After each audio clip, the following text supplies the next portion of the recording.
Hey, hey, hey. Time for another out-of-this-world story from rSpace. Some say the truth always finds a way out. Others say technology is the real snitch. Today on rSpace, nothing proves that more than a butt dial. Cheating wife butt dialed me while she was with her affair partner, so I filed for divorce, sold our home, and left her with nothing but her debt. Steve and my wife, we will call her Dorothy, have been friends since their college days. I met them as friends, dated her with him always in the background, and thinking about it now, I might as well have married them both because they were inseparable. Now, we can all say that we were practically family, not by choice, and we remained like that for several years. It didn't help that Steven and his wife lived in the same city as us. They were always looking for excuses to visit. The four of us were not tight. Steve knew I didn't like him, but he seemed not to care. Our kids were the same age as theirs and were all good friends. We were one big family unit. There was a time we even almost went on a whole long-term trip together, but thank God it didn't happen. I was so happy that the effort I put into exchanging my paid leave month paid off, and I just told them that emergency work had come up. I even had proof. I never hid that I disliked Steve, and sometimes we had mild fights about how he always inserted himself into our business. But according to her, he was like a brother to her. I tried multiple times to tolerate him, but at the end of the day, it just never worked for me. Months ago, I was completely blindsided by the discovery of an affair between my wife and Steve. Yep, at this point, you can all call me stupid because the typical male best friend cliche was happening right under my nose. My wife had been sneaky, but apparently not sneaky enough. Looking back, there were signs. There were always signs. The long, late-night phone calls she insisted were just catching up. The way she laughed a little too hard at his dumb jokes. The unnecessary secretiveness about plans that should have been normal between friends. But I ignored them. Maybe because I wanted to believe my wife wouldn't do something like that to me. Maybe because I had too much going on to focus on her suspicious behavior. Or maybe because, deep down, I trusted her despite Steve being, well, Steve. I should have known better. It all started with a phone call. A simple, stupid call that would blow my entire life apart. One night, I was at home, exhausted after a long day. The kids were asleep and I was just about to settle into bed. My wife, as usual, was supposed to be working one of her overtime shifts, something she had been doing a lot lately. According to her, they were launching a new feature at work, and the team needed extra hours to get it market ready. She told me she'd be back home by 11 p.m. at the latest, which wasn't out of the ordinary. So my phone rang, and her name popped up. I didn't think anything of it. We had already talked earlier, so I assumed she was just calling to check in, or maybe asking me if I wanted her to pick up something on her way home. Without hesitation, I put her on speaker. Why wouldn't I? This was my wife. What could possibly be secretive about that? I did the normal, "Hey babe, what's up?" What I heard next made my stomach drop. For a split second, there was only heavy breathing. Then, the unmistakable sound of a grunt. A low, deep grunt. Then silence, before a flurry of rustling noises, like someone had fumbled to grab the phone. Then I heard him. His voice. Steve's voice. Unmistakable, panicked, desperate, but clear as day, I could tell it was him. He was saying something to her. I couldn't catch all of it, but it was something along the lines of, "Shut that phone off," or "Did you shut it off?" His voice was in that muffled, hushed tone. I could hear him pretty clearly because the speakers were on, and then the call cut off. My stomach dropped. There was no need to call her again or try to get her to explain. The call had been a mistake. A butt dial destroyed my marriage. Isn't that funny? The only question I had in my mind then was, for how long has it been going on? And what I was going to do about it. Sleep was out of the question.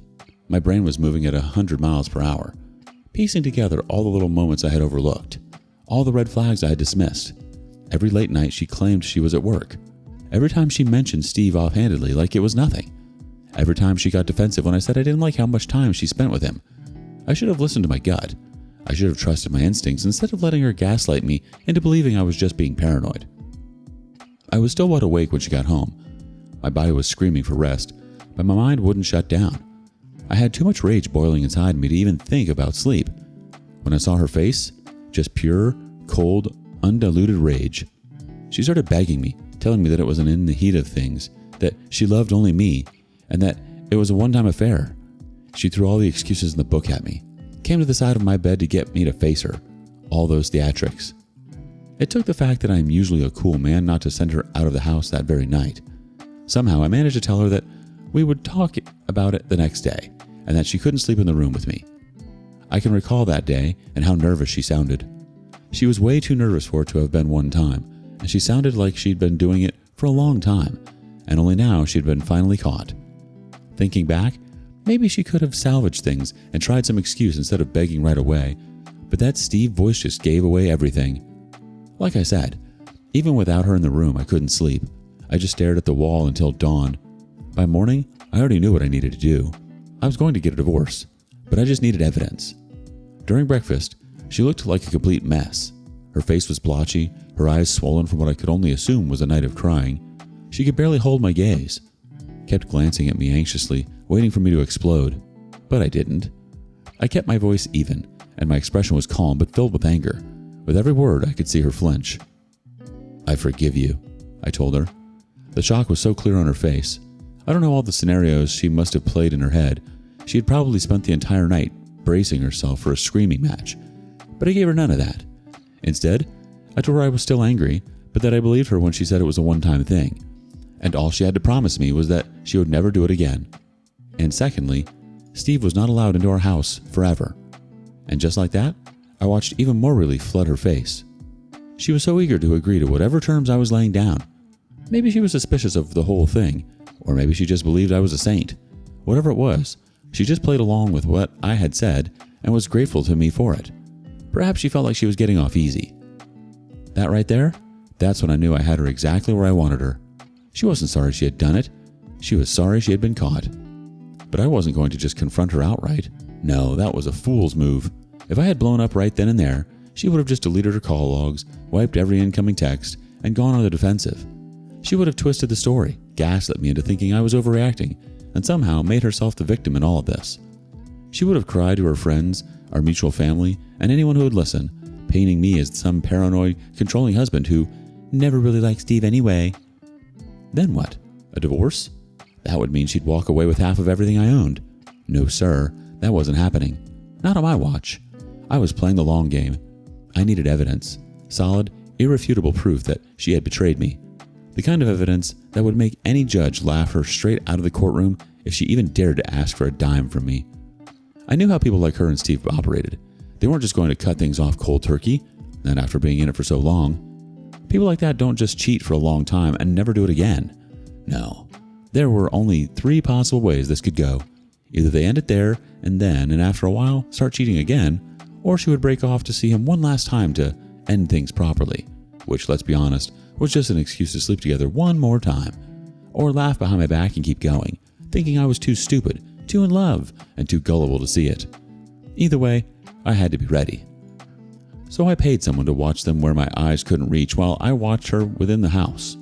Not in an obvious way. I didn't suddenly start asking her questions or checking her phone. I pretended like I had moved on, like I was healing, like I was trying to trust her again. She needed to believe that I had let it go so that she would slip up. Meanwhile, I started preparing. Quietly, carefully, I played my part well, acting like the wounded but forgiving husband, the man so deeply in love with his wife and the idea of their marriage that he would do anything to make it work. That's what she thought anyway. She assumed my silence and my willingness to move forward were signs of weakness, of devotion. She underestimated me, and that was her biggest mistake. The first step was securing my finances. The first thing I did was move certain assets out of my name. I had a long-term savings account that she knew a little about, and for my mom's upcoming birthday, I gifted her a large chunk of what I had saved up. My mother had always been my rock, and if there was one person I trusted without question, it was her. On paper, it looked like I was repaying my old debts to her and thanking her in a meaningful way. A financial gift. I know about clawback and all of that, and my hope was that it'd be enough to circumvent things. I also started to steadily gift some electronics to some very tight friends, even my motorcycle, which I didn't use as much. Those friends didn't seem to appreciate my gifts and sold them right away. I can't say what they might have done with that money, but I'll let you make your own theories. She started noticing. "Why are you selling your stuff?" I just told her that because of what she did, I had done some things and run into debt that I needed to pay back. That shut her up quickly. Anytime she started getting suspicious, I threw her cheating back in her face. 2 could play at this game. Then came my salary. I refused to let her benefit from my hard work any longer, So rather than letting my money sit in our shared accounts, where she might still have access to it, I started diverting a portion of it into a trust fund for our kids and had a deal with a lawyer to always send a percentage of my salary to the fund every month, explicitly for their college education. Every dollar I would put in was another dollar she would never be able to touch. Better my children benefit from my labor than her cheating, but the real masterstroke was the house. I owned it outright, which meant that if we got divorced while still living there, I'd probably have to buy her out of it if I still wanted to stay there. I didn't even need to fabricate anything. The reason I told her I was selling the house was that I wanted us as far away from Steve as possible. She resisted at first, but all I did was remind her of her affair, how I had forgiven her, how I was working to rebuild our life together, and now she wanted to stand in my way of ensuring a better future for our family. I even threw in the idea that a fresh start in a new house would be good for us, a way to move past what had happened. While all this was happening and we were looking for a buyer for the house, I kept my focus on gathering evidence. I had predicted 3 possible ways she and Steve might behave after my staged forgiveness. They did not disappoint. Yes, she still had covered her tracks well. There were no suspicious messages, no hidden emails, no forgotten backups, or overlooked texts. She made no mistakes with her phone or laptop at home. I found nothing. But the PI did. They had abstained for weeks, but eventually temptation won. I don't know what excuse they gave themselves to justify it, but they met up again, and not just for a quick fling. No, they went all in. A weekend together at a hotel. Too many intimate public displays of affection. She had told me she was attending a work conference. She even gave me all the details, called her boss in front of me to confirm it. She shared her live location and everything. What she actually did was arrange for Steve to go with her. They must have thought they were being clever. But I had the receipts. Photos, videos, timestamps, a whole dang dossier on their little getaway. I considered calling Steve's wife to see what lie he had told her, but I held back. I didn't want to alert anyone just yet. The house was still pending sale, and I needed everything to be perfectly in place before I made my move. When it was sold, I recognized that I wouldn't be able to protect the entirety of the funds, but I did my best to protect as much of it as I could. I wasn't quite sure that was going to work, to be fair. 2 months. That's how long I waited after we moved into the new rented apartment before I finally dropped the hammer. By that point, she had convinced herself that we had truly moved on. A long time had passed since I first caught onto her affair, and in her mind, I was just her loving, slightly broken husband, still trying to heal. And then, one evening, I walked into the apartment and told her I want a divorce. Just like that. No warning, no lead up, just the cold, hard truth. I remember how her eyes looked like she was searching for answers that made sense, like her brain simply could not compute what was happening. She started panicking. She started talking about how we had moved on, how we had committed to a fresh start. That's when I finally let it all out. All the rage, all the disgust. I told her how I felt when I first found out and how I prepared for this exact moment. I made sure she knew how much she had humiliated herself and how much she had betrayed our family, and worst of all, how she had thought she could get away with it. She cried, she begged, she tried to backtrack, saying it was all in the past, that it didn't mean anything, they had been working on our marriage, that she loved me. I told her to get out, but she didn't. Not right away. Instead, she begged. She said she had nowhere to go, that she just needed time, that she would leave after the divorce was finalized. I don't know what she was thinking, but after our argument, she suddenly seemed calm, like she still had a trick up her sleeve, like she thought she could salvage something. That's when she made her next mistake. She refused to settle out of court. I had given her a way out, a way to at least walk away with some dignity, but no, she wanted to fight. Maybe she thought she could get more. Maybe she thought she could manipulate her way into a better deal. So, we went to court.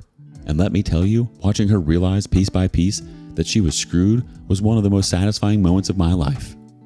She tried to play the victim, of course, tried to paint me as cold, unforgiving, the loyal wife who made a mistake and was now being punished by her cruel, bitter husband. But the evidence? Oh, it spoke for itself. The PI's report, the pictures, and evidence of all her hotel rendezvous. The judge saw through her BS. I didn't get everything I wanted. We had to split everything that was left.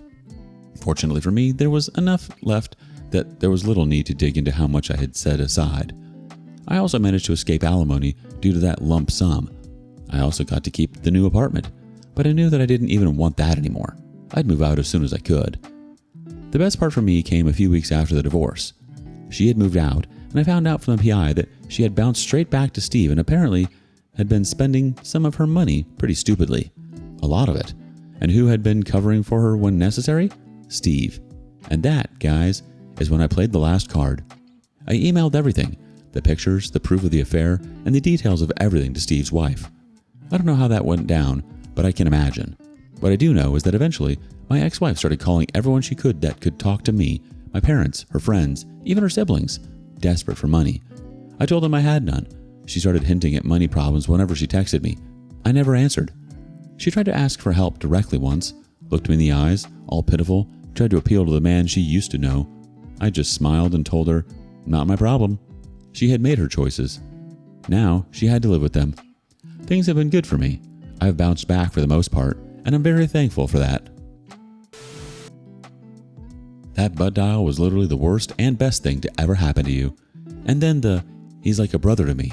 Really? Honestly, we hear it all the time, but I still can't believe people try to pawn this off on their partners. She took zero accountability, which isn't surprising. It was just sheer panic that she got caught. Have you ever heard something through a butt dial that maybe you shouldn't have? Share your stories with us in the comments below. And thank you for joining us today on rSpace. Be sure to like and subscribe and hit that notification bell so you don't miss out on our next video. See you next time.